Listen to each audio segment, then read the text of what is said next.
हाँ जी बच्चों, अब मेरी बात सुनना ध्यान से, प्लीज बीच में मत बोलो अरे क्या कर रहे हो। हाँ भाई, गुड आफ्टरनून, कैसे हो? बढ़िया हो? चलो, तो अब इसी बात, कौन था ये? चलो, तो इसी बात पे बेटा आगे स्टार्ट करेंगे। लास्ट क्लास में अगर आप लोगों को याद हो, बात नहीं करो प्लीज। लास्ट क्लास में बेटा अगर आपको याद हो तो क्या पढ़ा रहा था मैं, बताओ। लास्ट क्लास में क्या पढ़ा रहा था? लास्ट क्लास में बताओ सर। आपने लास्ट क्लास में हमें एक आखिरी टॉपिक एंट्रेंचमेंट ऑफ आर्टिकल्स पढ़ाया था। आर्टिकल्स मत बोला, ऐसे जनरलाइज मत बोला करो, टॉपिक बोला करो। हमने क्या टॉपिक पढ़ा था? एंट्रेंचमेंट ऑफ आर्टिकल्स पढ़ा था। तो अब एंट्रेंचमेंट ऑफ आर्टिकल में क्या लिखा था? एंट्रेंचमेंट ऑफ आर्टिकल में क्या लिखा था कि वैसे तो आप आर्टिकल्स के ऑल्ट्रेशन के लिए, वैसे तो आप आर्टिकल्स के ऑल्ट्रेशन के लिए स्पेशल रेजोल्यूशन पास करते हैं, लेकिन कंपनी चाहे तो, लेकिन कौन चाहे तो बेटा? कंपनी चाहे तो आर्टिकल्स के ऑल्ट्रेशन के लिए, कौन चाहे तो? कंपनी चाहे तो आर्टिकल्स के ऑल्ट्रेशन के लिए ज्यादा रिस्ट्रिक्टिव प्रोविजन बना सकती है। तो जब कंपनी अब आर्टिकल्स के ऑल्ट्रेशन के लिए स्पेशल रेजोल्यूशन के कंपैरिजन में ज्यादा रिस्ट्रिक्टिव प्रोविजन बनाती है तो हम उसी को एंट्रेंचमेंट बोलते हैं। अब मैंने आपको क्या बताया था? हमारे पास एंट्रेंचमेंट करने के कितने ऑप्शन है? मैंने आपको क्या बताया था? हमारे पास एंट्रेंचमेंट करने के कितने ऑप्शन है? तो मैंने बोला था हमारे पास एंट्रेंचमेंट करने के 2 ऑप्शन है। मैंने आपको बोला था हमारे पास एंट्रेंचमेंट करने के 2 ऑप्शन है। पहला ऑप्शन क्या है बताओ एंट्रेंचमेंट करने का? कि या तो at the time of formation of company entrenchment कर दें, या तो at the time of formation of company entrenchment कर दें, या दूसरा ऑप्शन क्या है? लेटर ऑन कर दें, सब्सिक्वेंटली कर दें, बाद में कर दें। बाद में करेंगे तो प्राइवेट कंपनी में तो सभी मेंबर्स की अप्रूवल से करना पड़ेगा, और अगर पब्लिक कंपनी है तो स्पेशल रेजोल्यूशन पास करके करना पड़ेगा। याद आया? तो बेटा इस पॉइंट पे हमने कल की क्लास खत्म करी थी। अब आगे कंटिन्यू करना है। एक छोटा सा पॉइंट है उसमें मॉडल आर्टिकल्स का। पहले तो हमको वो पढ़ना है। एक छोटा सा पॉइंट है किसका बेटा? मॉडल आर्टिकल्स का। सबसे तो पहले वो पढ़ना है। देखो कल हमने लास्ट ये पढ़ा था प्रोविजन फॉर एंट्रेंचमेंट, पढ़ा था कि नहीं पढ़ा था? अब देखो ये मैं आपको पहले ही पढ़ा चुका हूं, फॉर्म ऑफ आर्टिकल्स। तो हमारा नेक्स्ट आता है मॉडल आर्टिकल्स। अब ये क्या कॉन्सेप्ट है मैं बताता हूं, इजी सा पॉइंट है बेटा। एक्चुअल में आर्टिकल्स का फॉर्मेट कहां पर है? Table F, table G, table H, table I और टेबल जे में ऑफ शेड्यूल 1 है। तो एक्चुअली ये जो टेबल्स हैं इनमें आर्टिकल्स के पूरे कंटेंट्स ही लिखे हुए हैं। इनमें बहुत सारे अलग अलग क्या बने हुए हैं? पॉइंट्स, और आर्टिकल के क्या कंटेंट होने चाहिए सारे लिखे हुए हैं। तो सेक्शन 5 जो कि आर्टिकल्स का है, ये सेक्शन 5 ही पढ़ रहे हैं हम। जो सेक्शन 5 है आर्टिकल्स का है, जो सेक्शन 5 हम पढ़ रहे हैं आर्टिकल्स का, वो क्या बोलता है कि यार वैसे तो कंपनी चाहे तो मॉडल आर्टिकल ही अडॉप्ट कर ले, मतलब कंपनी अपने खुद से रूल रेगुलेशन बनाई नहीं। सर में दर्द हो रहेगा बेटा, इसके पास बैठो इसलिए पूछ रहा हूं। चलो, तो मैं क्या बोल रहा हूं बेटा सुनना। वैसे तो जो मॉडल आर्टिकल्स हैं, लॉ बोला कंपनी वही अडॉप्ट कर ले, लॉ बोला कंपनी वही अडॉप्ट कर ले, कि बोले जो क्या है मॉडल आर्टिकल्स, बोले वही अडॉप्ट कर ले। मतलब आप अपने खुद के रूल रेगुलेशन बनाओ मत, आप खुद के रूल रेगुलेशन बोले यार हमने बना के दिए ना इतने सुंदर बढ़िया rule table F G H I J में, तो वही फॉलो करो ना। अपना बना के क्या करना है? अपना बना के क्या करना है? तो इन्होंने बोला एक्चुअली कहानी है कि मॉडल आर्टिकल में बहुत सारे रूल रेगुलेशन लिखे हुए, अगर कंपनी को कोई रूल रेगुलेशन अपने हिसाब से मॉडिफाई करना है तो कर ले, मॉडिफाई करना है तो कर ले। कोई रूल एक्सक्लूड करना है, हटाना है तो हटा दे। तो लॉ बोला जो रूल मॉडिफाई करने हैं वो मॉडिफाइड फॉर्म में अप्लाई हो जाएंगे, जो रूल एक्सक्लूड कर दिए वो अप्लाई नहीं होंगे। लेकिन जिन रूल्स को कंपनी ने मॉडिफाई नहीं किया और जिन रूल्स को कंपनी ने एक्सक्लूड भी नहीं किया, इन्होंने क्या बोला? जिन रूल्स को कंपनी ने मॉडिफाई भी नहीं किया और जिन रूल्स को कंपनी ने एक्सक्लूड भी नहीं किया, हम अज्यूम करके चलेंगे कि वो रूल्स कंपनी के आर्टिकल्स में लिखे हुए हैं और कंपनी को उन रूल्स की पालना करनी पड़ेगी। नहीं आया समझ में? इन्होंने क्या बोला? मॉडल आर्टिकल्स में बहुत सारे रूल रेगुलेशन लिखे हुए हैं, कंपनी को खुला छोड़ दिया, कंपनी को खुला छोड़ दिया, आजाद छोड़ दिया। बोले जो रूल तुम्हें मॉडिफाई करने हैं तुम कर लो, जो रूल तुम्हें मॉडिफाई करने हैं तुम कर लो, जो रूल तुम्हें एक्सक्लूड करने हैं तुम कर लो। बोले मॉडिफाई करने कर लो, एक्सक्लूड करने कर लो। और बोले जो रूल तुमने ना मॉडिफाई किए होंगे और जो रूल तुमने ना एक्सक्लूड किए होंगे, हम अज्यूम कर लेंगे, कि ये रूल कहां लिखे हुए हैं, कंपनी के आर्टिकल्स में लिखे हुए हैं और कंपनी को उन रूल्स की पालना करनी पड़ेगी। जैसे एक छोटा सा एग्जांपल देता हूं। आपको पता है कॉल्स इन एडवांस के ऊपर रेट ऑफ इंटरेस्ट क्या होती है? 12% होती है। पता है सबको? एक्चुअली में ये कॉल्स इन एडवांस के ऊपर जो रेट ऑफ इंटरेस्ट है वो टेबल एफ में लिखी हुई है। कहां लिखी हुई है? Table F. मतलब मैं तो बता रहा हूं ये वाला एग्जांपल इसलिए क्योंकि शायद ये आपने पढ़ा हुआ रहता है, नहीं तो एग्जांपल बहुत है। तो अब मॉडल आर्टिकल में लिखा हुआ है कि कॉल इन एडवांस के ऊपर rate of interest will be 12%। ठीक है। अब मान लो कंपनी बोलती नहीं हम तो 12% नहीं देंगे, हम तो 16 देंगे, तो कर ले 12 का 16 कर ले। कंपनी बोलती नहीं हम तो 12 नहीं देंगे, हम तो 4 ही देंगे, तो 12 का 4 कर ले, मॉडिफाई कर ले। कंपनी बोली नहीं हम देंगे नहीं, बोले हम तो नहीं देंगे, हटा दे, एक्सक्लूड कर दे। तो मॉडल आर्टिकल में क्या रूल लिखा हुआ है? मॉडल आर्टिकल में क्या रूल लिखा हुआ है कि कॉल इन एडवांस के ऊपर 12% का ब्याज मिलेगा। अब कंपनी को इस रूल को मॉडिफाई करना है, मॉडिफाई करे, एक्सक्लूड करना है, एक्सक्लूड करे। पर मान लो कंपनी ने ना मॉडिफाई किया ना कंपनी ने एक्सक्लूड किया, तो अज्यूम करके चला जाएगा कि कंपनी के आर्टिकल्स में भी कॉल इन एडवांस पर 12% पर एनम का ही रेट ऑफ इंटरेस्ट है और कंपनी को कॉल्स इन एडवांस पर 12% पर एनम के इंटरेस्ट रेट से ही इंटरेस्ट का भुगतान करना पड़ेगा। बोलो आया क्या? तो देखो यही लिखा है। अब ये क्या बोल रहा है? अभी क्या बोल रहा है भाई? हमारा बोल रहा है, ये क्या बोल रहे हैं? ये बोल रहे हैं आप कंपनी में अडॉप्ट मतलब फॉलो करना। कंपनी अडॉप्ट कर सकती है। बोले कंपनी में अडॉप्ट, कंपनी क्या कर सकती है? बोले अडॉप्ट कर सकती है। अब कंपनी में अडॉप्ट करने का मतलब होता है फॉलो करना। अब कंपनी में अडॉप्ट या तो सारे प्रोविजन फॉलो कर ले या जो उसकी मर्जी है वो फॉलो कर ले। और any of the provisions contained in the कहां पे? Model articles applicable to it. Model articles F, G, H, I और J में।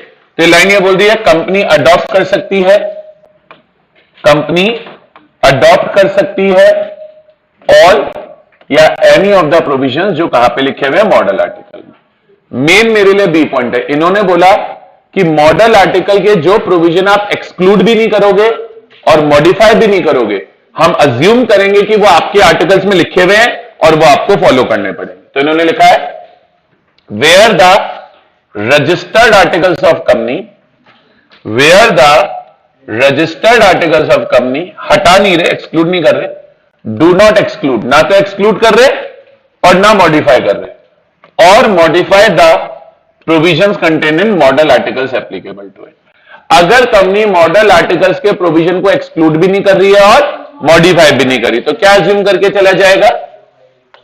Then such provisions of the model article जो आपने हटाए नहीं है, as have not been excluded और मॉडिफाइड, अप्लाई होंगे कंपनी को, shall apply to such company, ये मानते हुए कि वो उसके आर्टिकल्स में लिखे हुए हैं, as if they were contained in the duly registered articles. बताइए बेटा, आया नहीं आया प्रोविजन समझ में? अच्छा प्रोविजन है ये। आ गया क्या? आ गया सर। जी सर, हमको आ गया। क्लियर है बच्चों? पक्का? ठीक है। अच्छा यार, ये आया सेक्शन 6 पढ़ा दूं? पेपर में तो कभी से क्वेश्चन नहीं आएगा, सिलेबस में है, पढ़ाने वाली बात है। पेपर में तो इसे कभी क्वेश्चन नहीं आएगा, मुझे पता है, लेकिन सिलेबस में है तो पढ़ाने वाली बात है। देखो सुनना मेरी बात ध्यान से। क्या हो गया इसको? ठीक है, अब सुनना मेरी बात ध्यान से। मैं क्या बोल रहा हूं इसके ऊपर फोकस करना, मैं क्या बोल रहा हूं इसके ऊपर फोकस करना। सर एक बात बताओ, सबसे बड़ा कौन होगा?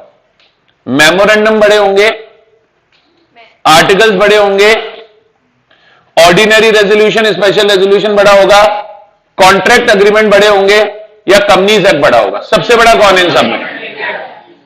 कंपनीज एक्ट सबसे बड़ा है, मानते हो? क्यों? वो सबसे बड़ा क्यों है? वो लॉ है, लॉ से ऊपर तो कोई नहीं है ना, no one is above law, no one is above law, ये तो सुना हमने। सबसे ऊपर लॉ ही है, उसके नीचे ही है ना सबके सब। तो भैया अब देखो, कुछ लोग होते हैं होशियार, होते हैं होशियार, और होशियार, और फिर आता है हर्ष। खुशी देख इसकी, मजाक उड़ा रहा हूं तेरा क्या? उल्टे सेंस में बोल रहा हूं, सरकास्टिक वे में। समझता है तू सरकाज्म क्या होता है? सरकाज्म बता।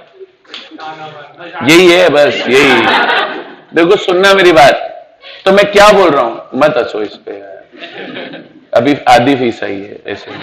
चलो तो देखो सुनना, जो हर्ष है बेटा, क्या किया, एक प्राइवेट कंपनी बनाया इसके साथ मिलके। ये नहीं, ये तो बेचारी अच्छी बच्ची है, ये खुशप्रीत के साथ मिलके। तो इसने क्या किया, खुशप्रीत के साथ मिलकर क्या बनाया, एक प्राइवेट कंपनी बनाई। अब प्राइवेट कंपनी में मिनिमम 2 मेंबर होते हैं और मैक्सिमम 200 होते हैं, ऐसा लॉ में लिखा है।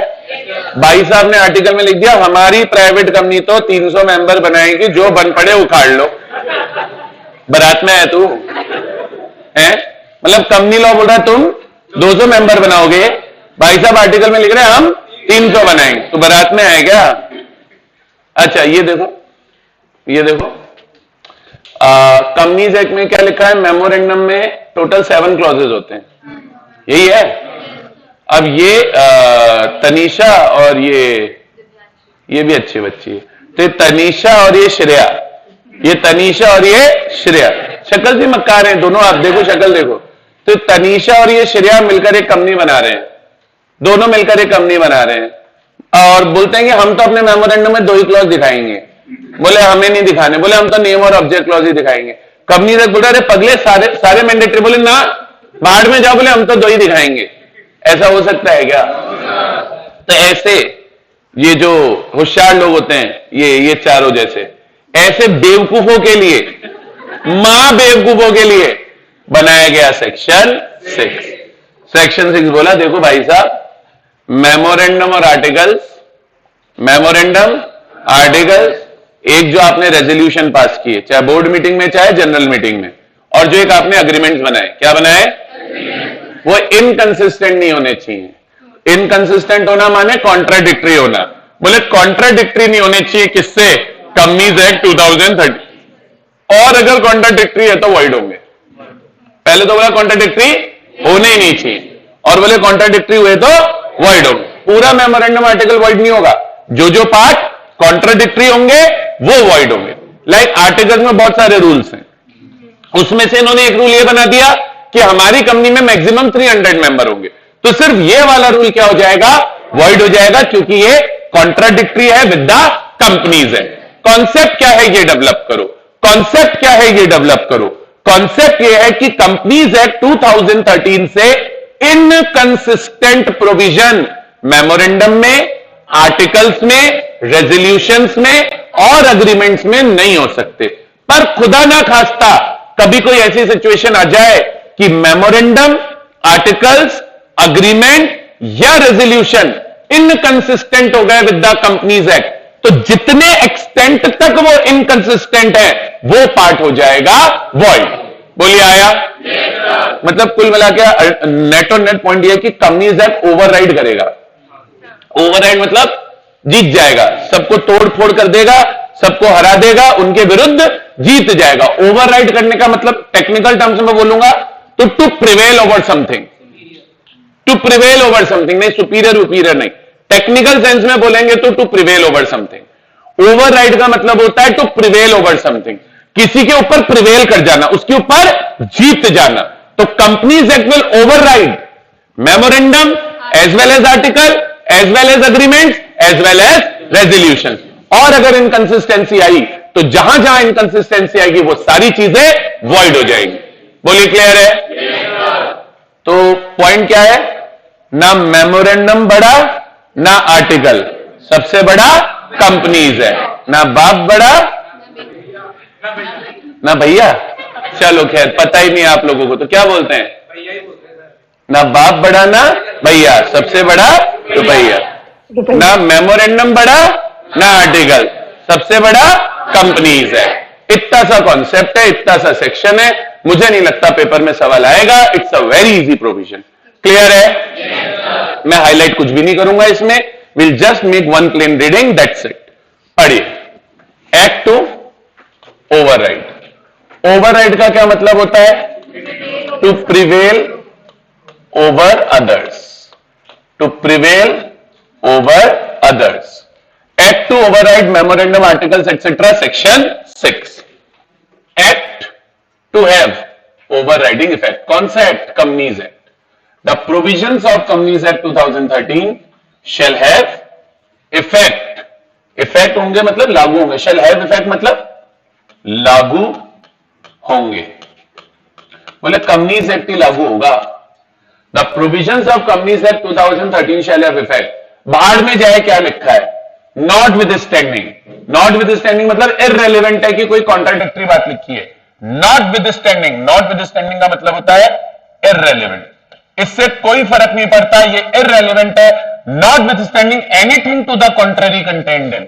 बोले कहीं कोई कॉन्ट्ररी बात लिखी भी है तो इससे कोई लेना देना नहीं है. Not with standing anything to the contrary contained in memorandum of the company, articles of the company, any agreement executed by the company, any resolution passed by company in general meeting, any resolution passed by company in board meeting. Clear है? और अगर inconsistent होगा तो inconsistent provisions to be void. inconsistent होना मतलब contradictory होना. inconsistent होना मतलब contradictory होना. तो if any provision contained in the memorandum of a company, article of a company, any agreement executed by the company, any resolution passed by company in general meeting, any resolution passed by company in board meeting is inconsistent with the provisions contained in the act, then such provision shall be void. पूरा नहीं, सिर्फ जितना void है, to the extent of such inconsistency. बोलिए आया? नहीं आया समझ में? और सिर्फ क्वेरी रहे तो बिना हेजिटेशन के पूछ लेना, मन में बिल्कुल मत रखना. आ रहा है समझ में? It's a very easy section. हालांकि मैंने बहुत अच्छे से समझाया, but we will not highlight anything. I am pretty sure इससे पेपर में क्वेश्चन नहीं आएगा. क्लियर है क्या? चलिए. और आएगा तो आ भी जाए ना, कोई दिक्कत नहीं है. कोई ऐसा नहीं कि हम गलत कराएंगे. हम नहीं भी पढ़ के जाएंगे तो भी इतना दिमाग तो सब में है ना कि कंपनीज एक्ट 2013 के कॉन्ट्राडिक्टरी बात तो आप मेमोरेंडम आर्टिकल में या एग्रीमेंट में या रेजोल्यूशन के अंदर लिख नहीं सकते. इतना तो एक बेसिक सा दिमाग है जो हम लगा ही लेंगे. इतना तो मेरे को आप पे भरोसा है शायद. मतलब ठीक है. इसको देख के मैं घबरा जाता हूं थोड़ा. हाँ आपको और क्या, ये तो अच्छे बच्चे हैं सारे, तेरे को नहीं बोल रहा. मतलब चलो यहां तक क्लियर है बेटा? चले क्या? बढ़िया. चलो सब ठीक हाल चाल बाकी सबके समझ रहे? जिससे तू समझ तो गया ये. चलो खैर यहां तक क्लियर है बेटा? अच्छा बेटा ये टॉपिक है, ये मैं बुक से नहीं पढ़ाऊंगा. क्यों नहीं पढ़ाओगे? नहीं आता मेरे को, नहीं पढ़ाऊंगा. ये मैं कॉपी में लिखवाऊंगा. ये मैं कॉपी में लिखवाऊंगा. बहुत अच्छे से समझते जाओ और लिखवाता जाऊंगा. ये टॉपिक मुझे भी नहीं आता. एक बार इसको छोड़ो. अब आता ही नहीं, मैं क्या करूं? आप जब छोटे थे, जब आप छोटे थे, इतने छोटे आप कभी नहीं थे खुशप्रीत. हाँ करिए. हाँ हाँ हाँ. आपके मुर्गी के अंडे से निकल के आए हो. बोल रही. चलो तो देखो समझना मेरी बात ध्यान से. इसका भरोसा भी नहीं है. खैर तो मैं आपको क्या बोल रहा हूं ऑन अ सीरियस नोट. अभी आपने फाउंडेशन में इंडियन कॉन्ट्रैक्ट एक्ट पढ़ा होगा 1872. उसका एक बहुत इंपॉर्टेंट कॉन्सेप्ट यहाँ पे काम आना है. वो लिखेंगे हम बात एग्जैक्ट. कितने को ये कॉन्सेप्ट याद है? हैंड रेज करके बताना, बीच में कोई नहीं बोलेगा. Doctrine of privity of contract. Doctrine of privity of contract. ठीक है. Doctrine of privity of contract. आपने बात नहीं करो यार, आपस में क्या डिस्कस करना है. चैप्टर नंबर 2 पढ़ा होगा आपने कंसिडरेशन का, इंडियन कॉन्ट्रैक्ट एक्ट का. वहां पर आपने पढ़ा होगा. अब बताइए, हैंड रेज कीजिए. To be very very honest, कितने लोगों ने ये पढ़ा था doctrine of privity of contract? मतलब याद कितनों को पढ़ा? तो फिर सब नहीं होगा आई एम श्योर. 1 2 3 4 5 6 7 8 9 10 11 12 13 14. बहुत कम जनों को याद है. चलो आप बताओ, क्या नाम है आपका? हंस क्यों रही? ऐसी हंस रही, इसका नाम बोलती हंस रही. हाँ ठीक है, हंस क्यों रहे हो? हमें तो ये बताओ. हाँ सेजल तो बढ़िया नाम है. मैंने कब का अजीब सा है. झूठ मत बोलो. चलो बताओ.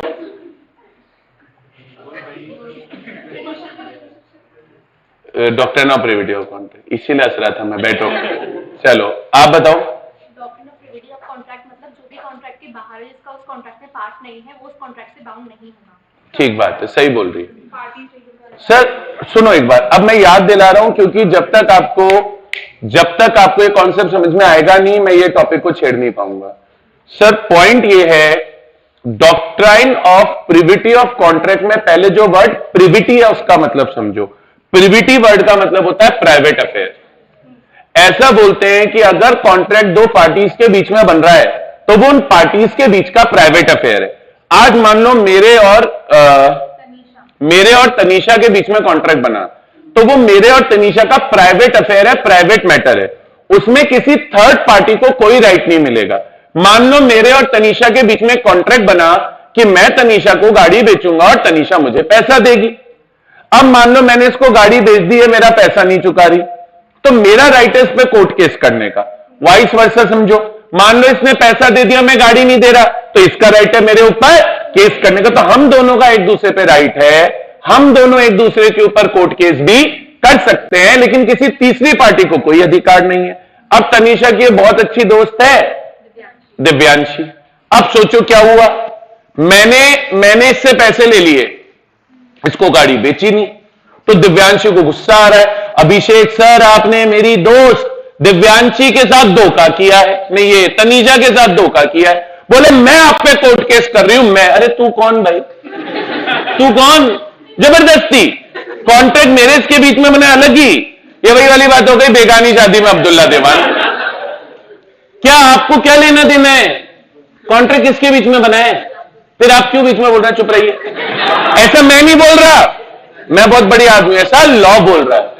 इंडियन कॉन्ट्रैक्ट एक्ट 1872 बोला कि अगर दो पार्टीज के बीच में कॉन्ट्रैक्ट बना है तो जिन पार्टीज के बीच में कॉन्ट्रैक्ट बना है सिर्फ उन्हीं पार्टीज को एक दूसरे के ऊपर राइट है, किसी भी थर्ड पार्टी को कॉन्ट्रैक्ट में कोई राइट नहीं मिलता है। As per doctrine of privity of contract, a contract is a private affair between the contracting parties and a third party does not acquire any right under the contract। ये module में line लिखी है। फिर module में एक example भी है। For example, अगर कॉन्ट्रैक्ट ए और बी के बीच में हुआ है तो सी को कोई राइट नहीं मिलेगा। अगर कॉन्ट्रैक्ट अभिषेक और तनीषा के बीच में हुआ है तो दिव्यांशी को कोई राइट नहीं मिलेगा। याद आया? अब याद आया या अब भी नहीं आया? सेक्शन नहीं समझ में आएगा सर उसके बिना? बोलो आ गया? और इसके कुछ एक्सेप्शंस भी थे, वो मेरे को यहां नहीं काम आ रहे, तो अननेसेसरी उन पे बात नहीं करेंगे, ठीक है। अब सर ऐसा माना जाता है, अज्यूम करा जाता है कि मेमोरेंडम और आर्टिकल्स, यही हम अब पढ़ रहे हैं सेक्शन 10। ऐसा माना जाता है कि मेमोरेंडम और आर्टिकल भी कॉन्ट्रैक्ट है। क्या माना जाता है? मेमोरेंडम और आर्टिकल भी कॉन्ट्रैक्ट है। किसके बीच में? बोले कंपनी और कंपनी के मेंबर्स के बीच में। ऐसा माना गया है कि जो कंपनी होती है और जो कंपनी के मेंबर्स होते हैं, कंपनी और मेंबर्स के बीच में मेमोरेंडम और आर्टिकल, कंपनी और कंपनी के मेंबर्स के बीच में, कंपनी और कंपनी के मेंबर्स के बीच में मेमोरेंडम और आर्टिकल्स एक कॉन्ट्रैक्ट का काम करते हैं। किसका काम करते हैं? कॉन्ट्रैक्ट का काम करते हैं। ये बोलते हैं कि ऐसा माना जाता है, ये बोलते हैं कि ऐसा माना जाता है, क्या माना जाता है? ये बोलते हैं कि कंपनी और कंपनी के जितने भी क्या है बच्चों, मेंबर्स हैं, कंपनी के जितने भी मेंबर्स हैं, अज्यूम करके चला जाता है कि सभी मेंबर्स ने मेमोरेंडम और आर्टिकल को साइन किया हुआ है। प्रैक्टिकली सर ऐसा कभी नहीं होता कि सभी मेंबर मेमोरेंडम आर्टिकल साइन करें।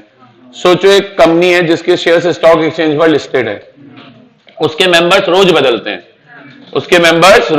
हैं, रोज शेयर्स की ट्रेडिंग होती है। ये थोड़ी कि नया मेंबर आता है तो जाके मेमोरेंडम आर्टिकल को साइन करता है। तो ऐसा अज्यूम करके चला जाता है कि हर मेंबर ने मेमोरेंडम और आर्टिकल को क्या किया हुआ है? साइन। तो मेमोरेंडम और आर्टिकल ऐसा बोलते हैं कि क्या है? एक कॉन्ट्रैक्ट है। किसके बीच में कॉन्ट्रैक्ट है? बोले कंपनी और कंपनी के मेंबर्स के बीच में। अब क्योंकि ये कंपनी और कंपनी के मेंबर्स के बीच में कॉन्ट्रैक्ट है, तो ऐसा बोलते हैं कि इस कॉन्ट्रैक्ट की वजह से कंपनी मेंबर्स के टुवर्ड्स लायबल है। कंपनी मेंबर्स के टुवर्ड्स लायबल है। Company is bound to members. Company members को बाउंड हो गई है। Company is bound to members. क्या बोलते हैं? Company is bound to members. क्या मतलब है? What do you mean by company is bound to members? Company is bound to members यानी company towards the members liable है, मतलब तात्पर्य अर्थात सर अगर कंपनी ने मेमोरेंडम या आर्टिकल के किसी भी लीगल प्रोविजन का कॉन्ट्रावेंशन किया, अगर कंपनी ने मेमोरेंडम या आर्टिकल के किसी भी लीगल प्रोविजन का कॉन्ट्रावेंशन किया, तो मेंबर्स कंपनी के ऊपर कोर्ट केस कर सकते हैं कि आप कॉन्ट्रावेंशन क्यों कर रहे हैं, because company is bound to members. And vice versa भी है, एंड वाइस वर्सा भी है, members are also bound to company. आप एक दूसरे से बाउंड होते हैं, तो मेंबर्स किसको बाउंड है, members are bound to company. Members किसको बाउंड है, मेंबर्स कंपनी को बाउंड है। क्या मतलब है मेंबर्स कंपनी को बाउंड है, इसका मतलब यह है कि अगर मेंबर्स ने कोई मेमोरेंडम आर्टिकल का कॉन्ट्रावेंशन किया, तब कंपनी भी मेंबर के ऊपर कोर्ट केस कर सकती है कि तुम कॉन्ट्रावेंशन क्यों कर रहे हो। जैसे मेंबर कॉन्ट्रावेंशन कैसे करेगा मैं बताता हूं। आर्टिकल्स में क्लियर लिखा होता है, इंटरनल रूल में हर कंपनी में, कि जब जब कंपनी कॉल मनी मांगेगी मेंबर को कॉल मनी देना पड़ेगा। अब मानो कंपनी ने मेंबर से कॉल मनी मांगा, कुछ मेंबर कॉल मनी नहीं चुका रहे, तो जो मेंबर कॉल मनी नहीं चुका रहे वो एक तरीके से मेमोरेंडम आर्टिकल का क्या कर रहे हैं, कॉन्ट्रावेंशन कर रहे हैं। तो अब कंपनी हर उस मेंबर के ऊपर कोर्ट केस कर सकती है जो कॉल मनी नहीं चुका रहा है। तो इन्होंने बोला ऐसा अज्यूम करके चला जाता है कि कंपनी के हर मेंबर ने मेमोरेंडम और आर्टिकल को साइन किया हुआ है, और इसी वजह से कंपनी और मेंबर्स के बीच में मेमोरेंडम और आर्टिकल, कंपनी और कंपनी के मेंबर्स के बीच में, कंपनी और कंपनी के मेंबर्स के बीच में जो मेमोरेंडम और आर्टिकल्स हैं वो एक कॉन्ट्रैक्ट का काम करते हैं। तो कंपनी बाउंड हो जाती है towards the member, members bound हो जाते हैं टुवर्ड्स द कंपनी। क्लियर है? लेकिन एक कॉन्सेप्चुअल क्लैरिटी चाहिए। मेमोरेंडम आर्टिकल कंपनी और कंपनी के मेंबर का बीच का कॉन्ट्रैक्ट है, मेमोरेंडम और आर्टिकल कंपनी और कंपनी के मेंबर्स का बीच का कॉन्ट्रैक्ट है। मेमोरेंडम और आर्टिकल किसका, कंपनी और कंपनी के मेंबर्स का बीच का कॉन्ट्रैक्ट है, मेंबर और मेंबर के बीच का कॉन्ट्रैक्ट नहीं है। कंपनी और मेंबर का है, मेंबर टू मेंबर नहीं है। आज मैं बताता हूं, आज मान लो कंपनी की एक मेंबर है तनीषा, तनीषा ने कॉन्ट्रावेंशन कर दी। कंपनी की एक मेंबर है तनीषा, मान लो तनीषा ने कॉन्ट्रावेंशन कर दी, तो कंपनी तनीषा पे केस कर सकती है, कंपनी। पर मान लो कंपनी का एक और मेंबर है हर्ष, अब हर्ष सोच रहा है कि मैं तनीषा पे केस कर दूं, तो हर्ष तनीषा पे केस नहीं कर सकता। मेंबर कंपनी से बाउंड है, कंपनी मेंबर से बाउंड है, लेकिन members are not bound, members are not bound inter se, members are not bound inter se. ये एक लैटिन वर्ड है, that is each other. Member एक दूसरे को बाउंड नहीं है, इंटर से एक लैटिन वर्ड है जिसका मतलब है each other. Company is bound to member, members are bound to company, but members are not bound inter se. बोलिए आया क्या? अच्छा, और उसी तरह सर मेमोरेंडम किसके और किसके बीच का कॉन्ट्रैक्ट है? मेमोरेंडम कंपनी और कंपनी के मेंबर्स के बीच का कॉन्ट्रैक्ट है। मेमोरेंडम कंपनी और कंपनी के मेंबर्स का बीच का कॉन्ट्रैक्ट है। Memorandum does not bind company to outsiders. उस केस में लगती है doctrine of privity of contract, and outsiders will not acquire any right under the contract. देखो अब इस पॉइंट को ध्यान से समझना, company will not be bound, किसको बाउंड नहीं होगी? Company will not be bound, company will not be bound to outsiders. Company outsiders को बाउंड नहीं होगी, company will not be bound to outsiders. क्या मतलब है इसका? मैं एग्जांपल देता हूं। कंपनी ने अपने आर्टिकल्स में लिख दिया, कंपनी ने अपने आर्टिकल्स में लिख दिया कि मिस, कंपनी ने अपने आर्टिकल्स में लिख दी क्या मिस प्रियंका एक एडवोकेट है और हम उन्हें अपनी कंपनी का लीगल कंसल्टेंट अपॉइंट कर रहे हैं फॉर 5 years। तो ये एक आउटसाइडर बंदी है, एडवोकेट बंदी है। कंपनी ने अपने आर्टिकल्स में क्या लिख दिया कि हम मिस प्रियंका को, जो आउटसाइडर बंदी है, बाहर की बंदी है, अपनी कंपनी का क्या बना रहे हैं? एडवोकेट बना रहे हैं 5 साल के लिए। आर्टिकल्स में लिखी है बात, इससे कॉन्ट्रैक्ट नहीं हुआ कंपनी का, इससे कॉन्ट्रैक्ट नहीं हुआ, इससे कॉन्ट्रैक्ट नहीं हुआ, इससे कॉन्ट्रैक्ट नहीं हुआ। आर्टिकल्स में लिखा है कि मिस प्रियंका जो एडवोकेट है will be the legal consultant of company for 5 years. बहुत बढ़िया। 2 साल बीत गए, 2 साल बाद कंपनी ने प्रियंका को हटा दिया। अब कंपनी ने तो आर्टिकल्स में क्या लिखा था कि प्रियंका हमारी एडवोकेट 5 साल के लिए होगी, पर कंपनी ने तो प्रियंका को 2 साल बाद ही हटा दिया। तो प्रियंका तमतमाती गुस्से में कंपनी के पास गई, बोले क्या मजाक है, ये क्या मजाक है। कंपनी ने कहा बोले यही है। तो फिर इसने जाके क्या करा, कोर्ट केस करा। तो पता कोर्ट केस कौन जीतेगा, कंपनी। सर आज मेमोरेंडम आर्टिकल कंपनी और मेंबर का कॉन्ट्रैक्ट है, तो अगर इसको 5 साल पहले हटा दिया तो मेंबर कंपनी पे केस करे, कंपनी मेंबर पे केस करे, आपस में जो करना है करे, लड़ मरे, गला काट के ले जाए एक दूसरे का। आउटसाइडर कंपनी के ऊपर केस नहीं कर सकता on the basis of memorandum article. तेरे को क्या है, तेरे साथ कॉन्ट्रैक्ट बना था क्या, तू 5 साल रहेगी? अरे तेरे साथ बना था क्या, तेरे को एडवोकेट हो गया नहीं पता, तू काय बात की लीगल कंसल्टेंट है, गेट लॉस्ट। इसीलिए तो हटाया इसको 2 साल बाद, इसीलिए तो हटाया इसको 2 साल बाद। तो भैया कॉन्सेप्ट समझिए, ये कौन हो गई, एक आउटसाइडर हो गई, ये कौन हो गई, एक आउटसाइडर हो गई। हमने ये बात आर्टिकल मेमोरेंडम में लिखी थी कि हमारी एडवोकेट 5 साल के लिए होगी। अगर अब इसको 5 साल पहले हटा भी दिया तो ये कंपनी पे केस नहीं कर सकती कि आपने मुझे 5 साल पहले क्यों हटाया, because company will not be bound to outsiders. समझ में आया? तो इस सेक्शन में टोटैलिटी में 4 बातें हैं। इस सेक्शन में टोटैलिटी में कितनी बातें हैं बेटा, 4। पहला, company is bound to members. दूसरा, members are bound to company. तीसरा, members are not bound to each other. और चौथा, company will not be bound to outsiders. और ये हमारा एक सेक्शन था। अब सेक्शन की हेडिंग क्या थी, सेक्शन की हेडिंग क्या थी, सेक्शन की हेडिंग थी बाइंडिंग फोर्स, मतलब वो किस तरीके से बाइंड करता है, लायबल करता है। सेक्शन की हेडिंग क्या थी, सेक्शन की हेडिंग थी binding force of MOA and AOA. बताओ समझ में आया कि नहीं आया?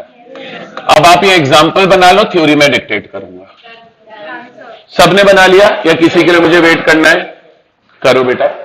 और भी किसी के लिए वेट करना हो तो बता देना, नहीं तो जल्दी से इसको फटाफट थ्योरी लिखते हैं, फिर आगे पढ़ेंगे। ठीक है,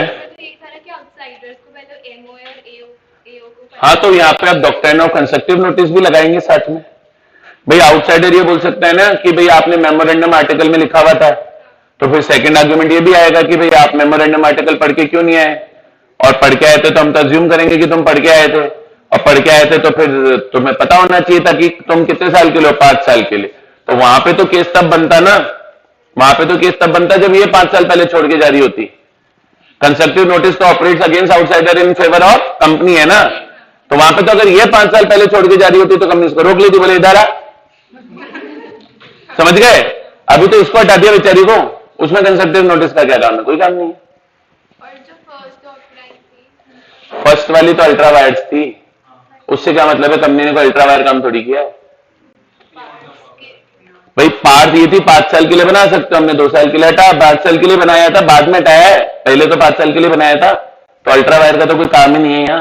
ब्रीच ऑफ कॉन्ट्रैक्ट का भी नहीं होगा, ब्रीच ऑफ कॉन्ट्रैक्ट है ही नहीं ना, कॉन्ट्रैक्ट बना ही कहां इससे। मेमोरेंडम में डालने से पहले जो भी कॉन्ट्रैक्ट हुआ होगा ना कि भाई नहीं हुआ ना, यही तो चीख चीख के बोल रहा था इससे मेरा कोई कॉन्ट्रैक्ट नहीं है, इससे मेरा कोई कॉन्ट्रैक्ट नहीं है। फिर आपको लगता है सर पता नहीं 5 बार क्यों रिपीट कर रहे हैं, तेरे जैसों के लिए कर रहा हूं। अगर इससे कॉन्ट्रैक्ट होता कि ये 5 साल के लिए है तो फिर इससे कोई मतलब ही नहीं था, फिर तो केस करती और कंपनी हारती। मैं शुरुआत में बोल रहा था इससे कोई कॉन्ट्रैक्ट नहीं है, इससे नहीं है, इससे नहीं है, इससे नहीं है, इसीलिए मैंने बोला था होशियार माहोशियार और अर्श। बताओ खुशप्रीत। मेंबर बोल सकते हैं, उनका राइट है, वो बोल सकते हैं। बिल्कुल कर सकते हैं, यही तो पूछ रही थी अभी ये भी। बिल्कुल मेंबर तो कर ही सकते हैं, they are definitely entitled. Anything else? चलिए बनाएंगे first point, company is bound to, company is bound to, company is bound to members.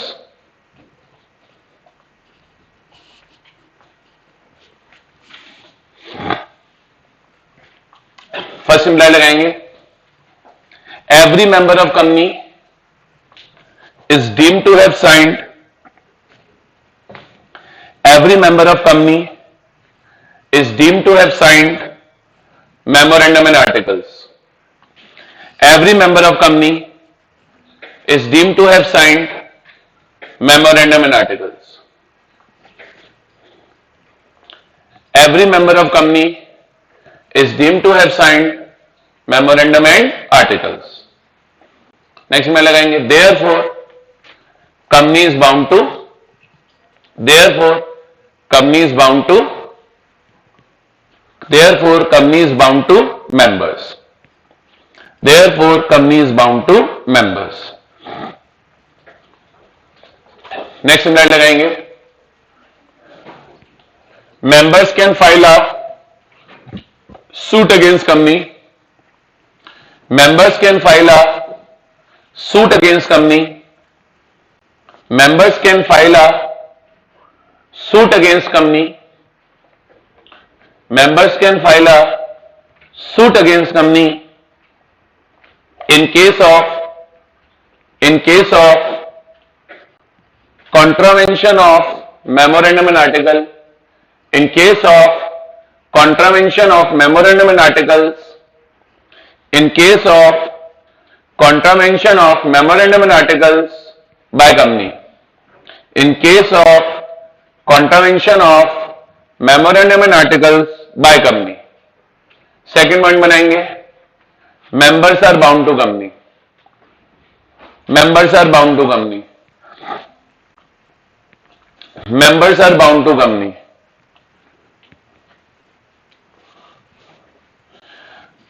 Underline करेंगे, नेक्स्ट लाइन में लिखेंगे, members are also bound to company, members are also bound to company on the basis of memorandum and articles. Members are also bound to company on the basis of memorandum and articles. Members are also bound to company on the basis of memorandum and articles. Members are also bound to company on the basis of memorandum and articles. Therefore, company can also sue members. Therefore, company can also sue members. Therefore, company can also sue members. Therefore, company can also sue members. Third point banana, members are not bound inter se. Members are not bound inter se. Members are not bound inter se. Members are not bound inter se. Members are not bound inter se. Underline करेंगे और next line में explain करेंगे. Members are not bound to each other. Members are not bound to each other. Members are not bound to each other on the basis of memorandum and articles. Members are not bound to each other on the basis of memorandum and articles. Members are not bound to each other on the basis of memorandum and articles.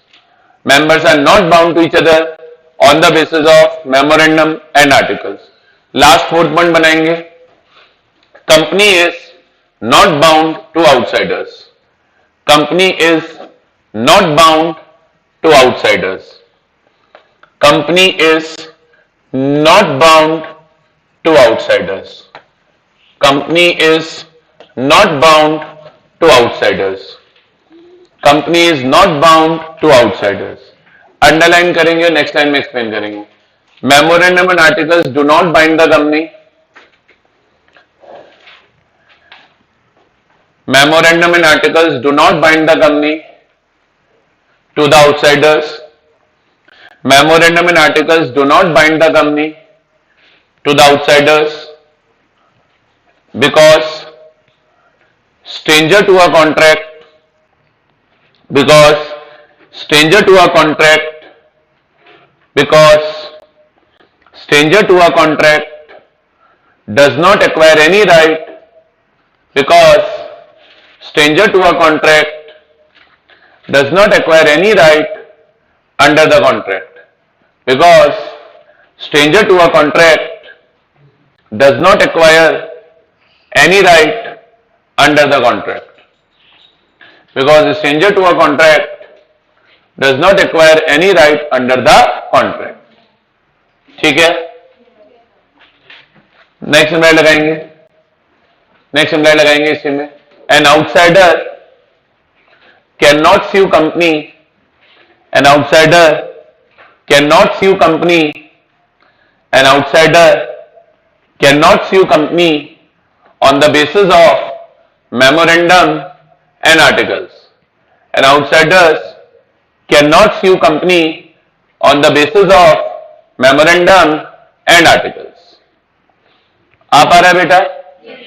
चलिए, तो अभी अगर आप देखेंगे बेटा तो section 3, 4, 5, 6, 7, 8, 9, 10, 10A, 3A, ये सारे सेक्शन अब हमने कवर कर लिए। कर लिए कि नहीं कर लिए? कोई भी सेक्शन अब बेटा इसमें बाकी नहीं है। सेक्शन 3 है, सेक्शन 3 है basic requirements formation of company की, सेक्शन 4 मेमोरेंडम का है, सेक्शन 5 आर्टिकल्स का है, सेक्शन 6 है over heading effect of companies act का जो हमने आज ही पढ़ा, सेक्शन 7 में इनकॉर्पोरेशन ऑफ कंपनी का प्रोसेस है, सेक्शन 8 में नॉट फॉर प्रॉफिट कंपनी है, सेक्शन 9 में इफेक्ट्स ऑफ इनकॉर्पोरेशन है, सेक्शन 10 जो हमने ये पढ़ा binding effect of memorandum and articles, section 10 A commencement of business और सेक्शन 3 था reduction in number of members. ये सारे के सारे सेक्शंस अभी तक हमने पढ़ लिए हैं। बताइए बच्चों, आया कि नहीं आया? यस सर, आ गया। आगे बढ़ते हैं। अब सेक्शन 11 डिलीटेड है, लॉ में ही नहीं है। सेक्शन 11 क्या है बेटा? डिलीटेड है, लॉ में ही नहीं है। That section does not exist in law. उस सेक्शन 11 को डिलीट करके ही सेक्शन बनाया गया था 10A। कौन सा? आप गूगल करना, मैं तो नहीं बताऊंगा क्लास में। सेक्शन 11 की हेडिंग भी कमेंसमेंट ऑफ बिजनेस ही होगी, आप गूगल करके देखना। सेक्शन 11 भी क्या था? कमेंसमेंट ऑफ बिजनेस ही था। लेकिन गवर्नमेंट को बाद में रियलाइज हुआ कि सेक्शन 11 आउटडेटेड हो गया और सेक्शन 11 से ईज ऑफ बिजनेस की जो हमारी गवर्नमेंट की पॉलिसी है वो अफेक्ट हो रही है।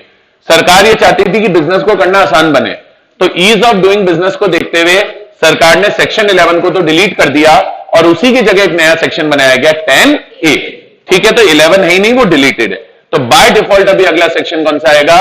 सेक्शन 12 आएगा, registered office of the company. देखो भैया ये क्या बोलता है सर? सेक्शन 12 क्या बोलता है कि हर कंपनी के लिए कंपलसरी है कि वो इनकॉर्पोरेट होने के बाद अपना main office registered office establish करे। हर कंपनी के लिए क्या है? कंपलसरी है, मैंडेटरी है, अनिवार्य है, जरूरी है, जो आपको बोलना है बोल लो। बोले हर कंपनी के लिए मैंडेटरी है कि वो इनकॉर्पोरेट हो जाए और इनकॉर्पोरेट होने के 30 डेज के अंदर अंदर अपना रजिस्टर्ड ऑफिस एस्टेब्लिश कर ले। तो कंपनी के लिए रिक्वायरमेंट क्या है? कंपनी के लिए रिक्वायरमेंट क्या है बेटा? कंपनी के लिए रिक्वायरमेंट ये है, जैसे कंपनी है मान लो XYZ लिमिटेड, ठीक है, और ये XYZ लिमिटेड इनकॉर्पोरेट हुई, मैं कहता हूं लिमिटेड का डेट ऑफ इनकॉर्पोरेशन है मान लो 1 जुलाई 2021। इसका डेट ऑफ इनकॉर्पोरेशन है मान लो 1 जुलाई 2021। तो बेटा ये जो XYZ लिमिटेड है इसकी ड्यूटी है कि ये पहले तो 2 ड्यूटीज है इसकी। पहली ड्यूटी क्या है इसकी? पहली ड्यूटी तो ये है कि ये अपने इनकॉर्पोरेट होने के 30 डेज के अंदर अंदर, अपने इनकॉर्पोरेट होने के 30 डेज के अंदर अंदर, तो अगर कंपनी इनकॉर्पोरेट हुई है 1 जुलाई को, तो अगर मैं 1 जुलाई में 30 डेज जोड़ूंगा तो 31 जुलाई आएगा।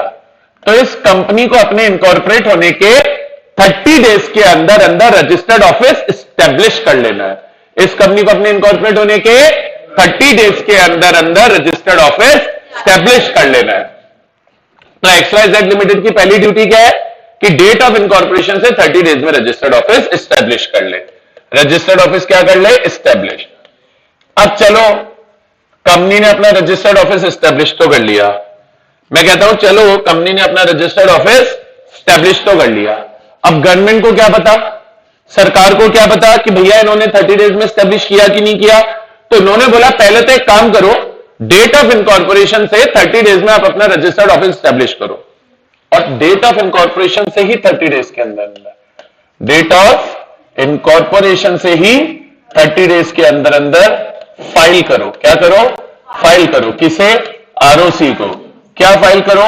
Verification of registered office. Verification का मतलब होता है प्रूफ। आरओसी को प्रूफ फाइल करो कि हां भैया हमारा रजिस्टर्ड ऑफिस एस्टेब्लिश हो गया। तो देखो दो पॉइंट हो गए, दोनों चीजें 30 डेज में करनी है। दो चीजें हैं और दोनों चीजें 30 डेज में करनी है।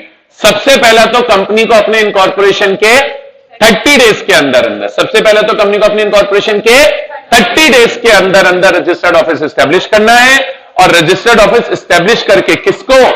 आरओसी को वेरिफिकेशन फाइल करना है कि हे आरओसी, ये तुम्हारी सूचना के लिए है, ये तुम्हारी जानकारी के लिए है कि हमने अपना रजिस्टर्ड ऑफिस स्टैब्लिश कर लिया। तो मुझे दो काम करने हैं, पहले 30 डेज में रजिस्टर्ड ऑफिस स्टैब्लिश करना है, और फिर 30 डेज के अंदर ही आरओसी को वेरिफिकेशन ऑफ रजिस्टर्ड ऑफिस भी फाइल करना है।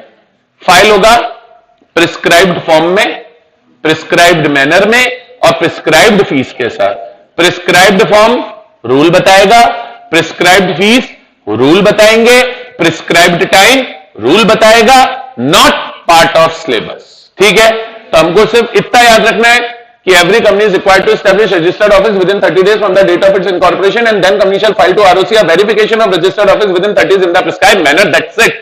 हमको ये पता होना चाहिए कि कंपनी को दो चीजें करनी है, इनकॉर्पोरेशन से 30 डेज में आरओ स्थापित करना है, और इनकॉर्पोरेशन से 30 डेज में उसका वेरिफिकेशन आरओसी को फाइल करना है। बोलिए आया?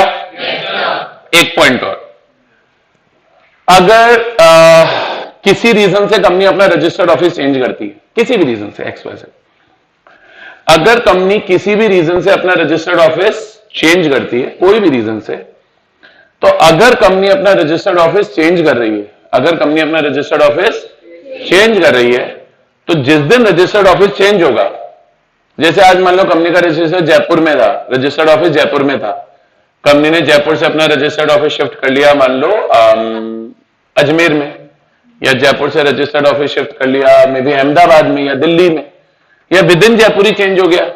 जयपुर में पहला रजिस्टर्ड ऑफिस बनी पार्क में था, अब बनी पार्क से आपने अपना रजिस्टर्ड ऑफिस मान लो शिफ्ट कर दिया, और बनी पार्क से लेटर से मानसरोवर में शिफ्ट कर दिया। तो लॉ बोला किसी भी कारण से कोई फर्क नहीं पड़ता, अगर कंपनी अपना रजिस्टर्ड ऑफिस चेंज कर रही है, शिफ्ट कर रही है, तो जिस दिन रजिस्टर्ड ऑफिस चेंज होगा, जिस दिन रजिस्टर्ड ऑफिस शिफ्ट होगा, उसके भी 30 डेज के अंदर अंदर कंपनी को आरओसी को नोटिस देना पड़ेगा कि हे आरओसी, आपकी सूचना के लिए है कि हमारा पुराना रजिस्टर्ड ऑफिस इस यहां पे था, इस एड्रेस पे था, जिसे हमने चेंज करके शिफ्ट करके यहां पर कर लिया है। तो देखो तीन बातें हैं, तीनों चीजों में टाइम पीरियड 30 डेज है। सबसे पहला डेट ऑफ इनकॉर्पोरेशन से 30 डेज में रजिस्टर्ड ऑफिस एस्टैब्लिश करना है। दूसरा डेट ऑफ इनकॉर्पोरेशन से ही 30 डेज में आरओसी को verification of registered office file करना है। और तीसरा, अगर रजिस्टर्ड ऑफिस चेंज होता है तो चेंज होने का नोटिस भी आरओसी को जिस दिन चेंज होगा उसके 30 डेज में देना है। बोलिए आया? तो ये वाला पार्ट तो रीड है, आपका मर्जी हो आप रीड करना मत करना, बाकी मैं करा ही रहा हूं। इधर देखिए, mandatory to have a registered office, इसमें क्या लिखा है? It is mandatory for every company to have its registered office. हर कंपनी के लिए बेटा ये मैंडेटरी है कि वो क्या बनाए, अपना रजिस्टर्ड ऑफिस बनाए। कितने दिन में बनाए? Every company shall have its registered office within 30 days of its incorporation and at all times thereafter. इस लाइन की क्या सिग्निफिकेंस है, at all times thereafter? बोले आप इनकॉर्पोरेशन से 30 डेज में रजिस्टर्ड ऑफिस बना लो, और फिर वो रजिस्टर्ड ऑफिस हमेशा चलता रहेगा, at all times thereafter, यानी जब तक कंपनी एग्जिस्ट करेगी तब तक रजिस्टर्ड ऑफिस भी एग्जिस्ट करेगा, चाहे सेम लोकेशन पे चाहे शिफ्ट करो, वो एक अलग चीज है। तो it is mandatory for every company to have its registered office, every company shall have its registered office within 30 days of its incorporation and at all times thereafter. तो mandatory है हर company के लिए registered office बनाना, और registered office कितने दिन में बनाना है? Shall have its registered office within 30 days of incorporation. अच्छा, नेक्स्ट पॉइंट आता है verification of registered office. Verification basically है प्रूफ। अब क्या लिखा हुआ है, the company shall file with the registrar. Registrar मतलब आरओसी, कंपनी आरओसी को फाइल करेगी। क्या फाइल करेगी, a verification of its registered office. कितने दिन में फाइल करेगी, the verification of registered office shall be filed with in 30 days of incorporation of company in the prescribed manner. तो देखो कंपनी को फाइल करना है रजिस्ट्रार को, वेरिफिकेशन ऑफ रजिस्टर्ड ऑफिस, और कितने दिन में करना है, 30 days ऑफ इनकॉर्पोरेशन। बताइए आया कि नहीं आया, बताइए स्टूडेंट्स, यहां तक क्लियर है, पक्का। आगे चले, ये हो गया, चलो बेटा आगे। Yes sir. कौन से सर्कल में बेटा, यहां पे फाइल, FILE। चलो आगे,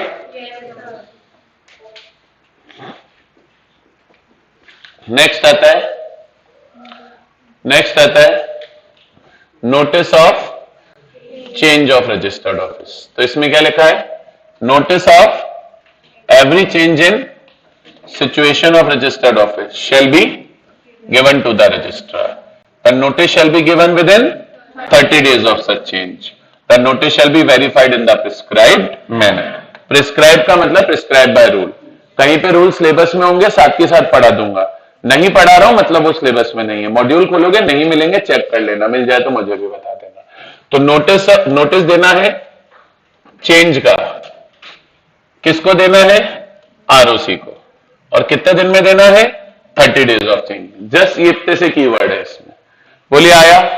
ये लाइन पेपर में लिखोगे कि the notice shall be verified in prescribed manner, तो भी बढ़िया, नहीं लिखोगे तो भी बढ़िया, carries no significance at all. Clear है क्या? ये दोनों पॉइंट हम पढ़ेंगे नहीं, ये वाला पॉइंट और ये वाला पॉइंट, ये दोनों हम डिस्कस करेंगे सेक्शन 13 के साथ। कौन से सेक्शन के साथ डिस्कस करेंगे, 13 के साथ, अगला ही सेक्शन है, ठीक है। लेकिन अब वो सेक्शन हम आज नहीं चालू करेंगे, कल चालू करेंगे, क्योंकि आप देखो थोड़ा ज्यादा ही छोटा है, तो मैं उसको आज चालू करना चाह नहीं रहा हूं सेक्शन 13 को, ठीक है। मैं चाहता हूं कि जब मैं उसको चालू करूं तो एक साथ अच्छा सा पोर्शन एक बार में कवर कराए, नहीं तो उसको पढ़ने का कोई मतलब बनेगा नहीं, ठीक है।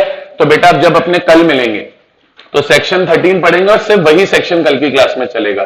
बहुत अच्छा सेक्शन है, मजा आएगा पढ़ के, और उसके अंदर बहुत अच्छे छोटे छोटे मैं आपको चार्ट बना के दे दूंगा, आराम से आप पेपर में सेक्शन प्रिपेयर कर पाओगे, कभी कोई दिक्कत नहीं आएगी।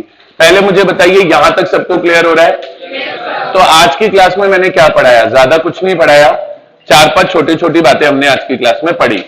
सबसे पहला हमने बिगनिंग में आज क्या पढ़ा, सेक्शन 5 जो आर्टिकल्स ऑफ एसोसिएशन का था, उसमें हमने टॉपिक पढ़ा मॉडल आर्टिकल्स का। हमने बोला कि जो मॉडल आर्टिकल्स हैं, कंपनी चाहे तो उनको अडॉप्ट कर ले, नहीं तो कंपनी उन्हें मॉडिफाई एक्सक्लूड कर ले। लेकिन अगर कंपनी ने मॉडल आर्टिकल को मॉडिफाई एक्सक्लूड नहीं किया तो ये मान के चला जाएगा कि मॉडल आर्टिकल से जुड़े सारे प्रोविजन कंपनी के आर्टिकल्स में लिखे हुए हैं। अच्छा, फिर दूसरा पॉइंट हमने पढ़ा सेक्शन 6। सेक्शन 6 यही बोला कि कंपनीज एक्ट 2013 में और मेमोरेंडम आर्टिकल अग्रीमेंट रेजोल्यूशन में इनकंसिस्टेंसी या कॉन्ट्राडिक्शन नहीं होना चाहिए। कुल मिलाकर of Companies Act 2013 shall have effect, notwithstanding anything to the contrary contained in। फिर A पॉइंट लिखा हुआ था मेमोरेंडम, B पॉइंट लिखा हुआ था आर्टिकल्स, C पॉइंट लिखा हुआ था अग्रीमेंट, D पॉइंट लिखा हुआ था resolution pass in general meeting, E point लिखा हुआ था रेजोल्यूशन पास इन बोर्ड मीटिंग। उसके बाद लिखा हुआ था कि इफ देयर इज इनकंसिस्टेंसी तो वो प्रोविजन वॉइड हो जाएगा। सेक्शन 6 हो गया। 6 के बाद हमने पढ़ा 10। सेक्शन 10 में मैंने आपको पढ़ाया binding force of memorandum and articles, और फिर हमने सेक्शन पढ़ा भी 12 रजिस्टर्ड ऑफिस। इसमें मैंने अभी आपको 3 ही बातें बताई हैं। सबसे पहला, रजिस्टर्ड ऑफिस इनकॉर्पोरेशन से 30 डेज में स्टैब्लिश होगा, फिर इनकॉर्पोरेशन से ही 30 डेज में आरओसी को verification of registered office file होगा, और फ्यूचर में अगर हम अपने रजिस्टर्ड ऑफिस की लोकेशन चेंज करते हैं तो नोटिस ऑफ चेंज भी आरओसी को 30 डेज के अंदर देना पड़ेगा। ये क्विक समरी, क्विक रिवीजन मैंने आज की क्लास में आपको कराया। बोलिए आया कि नहीं आया? और अच्छा पोर्शन पढ़ा हमने, ऐसा नहीं है मैं एक किसी भी क्लास में ओवरडू भी नहीं करूंगा कि बहुत ज्यादा पढ़ा दिया, पर हम ऐसा भी नहीं करेंगे कि बहुत कम पढ़ा। एक लिमिटेड अमाउंट पढ़ेंगे, लेकिन जितना अमाउंट पढ़े कोशिश कीजिए हर दिन घर पे जाके 5 मिनट, 10 मिनट, 15 मिनट उसको रिवाइज करें। क्लियर है क्या? चलिए कल मिलते हैं।